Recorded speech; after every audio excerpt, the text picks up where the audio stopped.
Let's go to something that people do care about, Yeah. which is the Eagles and the Cowboys. See, that's the funny thing. People do care about the Eagles and the Cowboys, and they're both, relative to the Bills, I think, garbage. So Interesting. I do kind of agree with you. I think they all are not great, but the Eagles and the Cowboys are that they're playing for a home playoff game, which matters. It means something, because if you have a home playoff game, you have a decent shot at winning. And we've seen this in the past. Teams that, if you were playing at home, you've got a shot. That's just the fact of the matter. When I watched the Eagles and the Cowboys play today, they both won. They could not have been more different in terms of the way that they won. The Eagles probably should have lost that game. Dwayne Haskins played. Haskins had them on the ropes. Haskins played very well. Terry McLaurin was the best wide receiver on the field, as we thought he would be. And then the Cowboys came up and just curb stomped the Rams. The Rams had to win that game. They did not. They had 247 yards after contact. I mean, Dak Prescott didn't play particularly well. They just quite literally ran over the Rams defenders. The Rams missed 15 tackles in that game. Like Tony Pollard at 131 yards. His backup had like 125. It was a pretty solid effort by the running back by committee by the Dallas Cowboys. So it was pretty good to see. So you go into Eagles Cowboys next week. You got to figure we're going to talk about what the spread of this game should be. What do the Eagles have going for them? I mean, the Cowboys are the better team through and through. Yeah, if our model likes Philadelphia, I'm not touching it with a 40-foot pole, because, I mean, you're talking about a team that, aside from a play or two that's made by the quarterback, I mean, and when Wentz threw that touchdown, I believe, to Miles Sanders in the corner of the end zone, that was a throw that I think only he and a few other players can make. But aside from really good individual plays, the Philadelphia Eagles have nothing on the Dallas Cowboys. And the Dallas Cowboys, we saw their defense today played pretty well. They pressured Jared Goff, and then their offense just put the hammer down. And Dak was efficient over the middle of the field. He was efficient deep. Whereas with Wentz, for example, Wentz only averaged 5.4 yards per pass attempt from a clean pocket today. I mean, it's just not something that's sustainably winnable. And so, yeah, I mean, I like Dallas in this next game, and I think, they'll clinch the NFC East by virtue of that win. Let's do a little pre-mortem on this game. If the Eagles win, they're both 7-7. Mm-hmm. Okay, the Eagles go have a game at home. If the Eagles win, how do they win this game?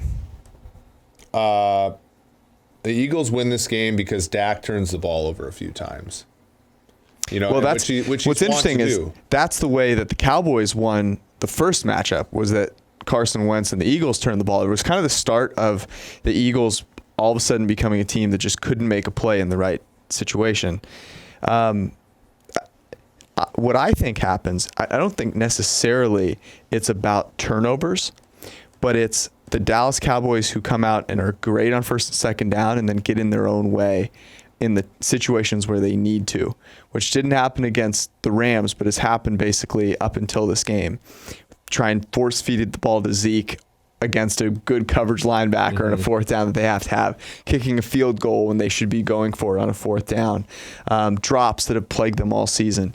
To me, the team that comes out victorious is the one that plays least like the Falcons have throughout this point, the least falconry that can possibly happen. And the Eagles and the Cowboys have shown a lot of that so far this season. Yeah, I agree. The problem is I just don't see the Philadelphia Eagles, even when another team shoots themselves in the foot repeatedly. I don't see the Dallas Cowboys, I don't see the Philadelphia Eagles beating a team that's good, just even if they shoot themselves in the foot, right? And I don't know, man. They're going to have to prove that to me, I think, this weekend, because it's not something that I'm going to proactively predict or anything. Do you think the Cowboys are emboldened by the fact that they ran the ball over the Rams? They come out and try and run it, or they stick with Dak? I mean, as somebody who wants the win total under 9 to cash at some point, I hope so. But I don't. I don't know. I just have a hard time, because again, Philadelphia's defense, so we talk about that last game and how Philadelphia lost it against Dallas by not being efficient offensively, by turning the ball over. But Dallas also kicked their ass as an offensive football team. And has Philadelphia learned anything since then? I'm not exactly sure. They haven't really played good offenses since. I mean, the Miami Dolphins were the one team that put up a lot of points against them since then, and they're not a good offense. They just have a guy that can get hot at times. Like Philadelphia hasn't been stressed really since that game, and I think that they'll be stressed here because Amari Cooper, Michael Gallup, obviously the backs on the backfield tight. Blake Jarwin's had a good season, so yeah. I have a bold statement to make.